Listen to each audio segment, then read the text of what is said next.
Let's start from the motivation. What motivated you to create this course?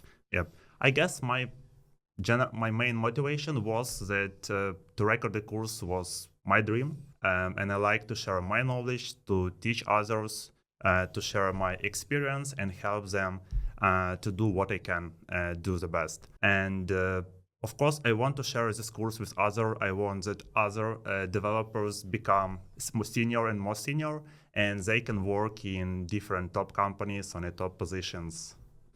I'm really happy that me and our Skills Booster team helped you to make this dream done. What were the problem with other courses? Yeah, like a lot of courses I meet on Udemy, they about 50, 60 hours. And it's for me as a developer, I don't have a lot of time and I like save my time.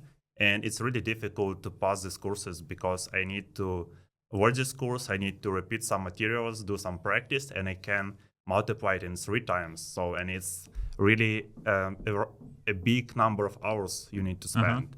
This is the first one. The second problem I see, the other instructors start from the complex things, and the students might lose their motivation because they don't understand the topic. It's explained in a difficult way. Some courses don't have enough good examples, some simple examples.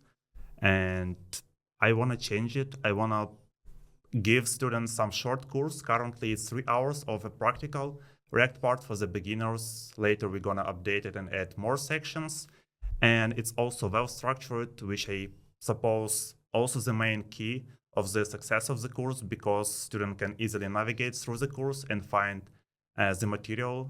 I also try to give the material only truly needed in the React career, without any water, only what you need. And I hope this structure of the course and focus on these concepts will help students spend less time and be more productive.